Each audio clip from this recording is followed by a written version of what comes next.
Le socialiste José Maria Neves, vainqueur de la présidentielle au Cap-Vert.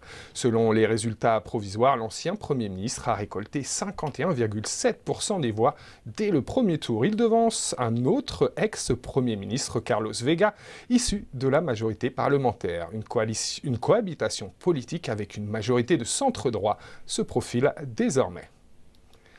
Et pour en parler, nous retrouvons notre envoyé spécial Nicolas Negos en direct de la capitale Praia. Nicolas, quelles sont les réactions après ces résultats provisoires ? Il y avait un peu partout dans la capitale Praia de nombreuses scènes de célébration de la part des partisans de José Maria Neves du Parti africain pour l'indépendance du Cap-Vert, le PAICV.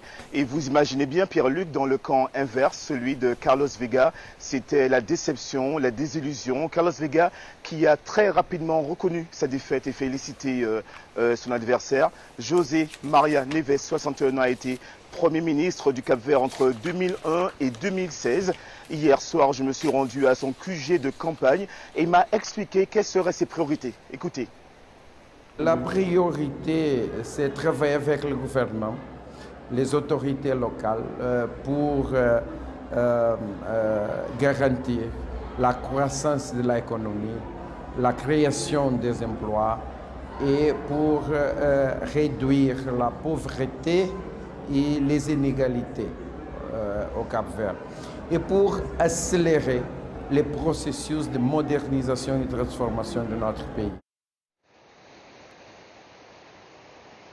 Ce qui est aussi intéressant de noter ici au Cap-Vert, un pays qui est reconnu dans toute l'Afrique pour des élections transparentes, c'est le faible taux de participation dans les bureaux de vote. Hier, je me suis rendu dans des bureaux à Praia et même à l'intérieur du pays. Et je me suis rendu compte qu'il y avait beaucoup moins de gens dans les bureaux de vote que sur les plages. Le taux d'abstention pour l'instant qui avoisine 52%, un peu moins des 60% d'il y a 5 ans.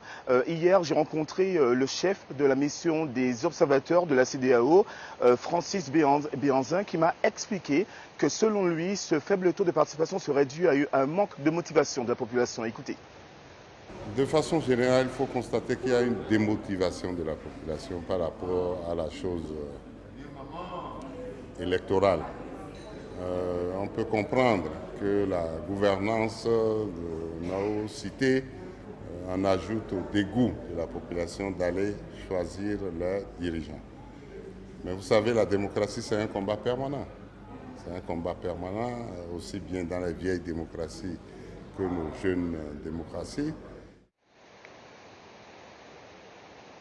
Je rappelle que la commission électorale doit encore valider ces résultats. 51% 7 pour José Maria Neves, 42% 6 pour Carlos Vega. Les 5 autres candidats obtiennent à eux 5 seulement 2% et dans les prochains jours qui viennent, peut-être demain, on aura donc une confirmation des résultats de cette élection présidentielle ici au Cap-Vert.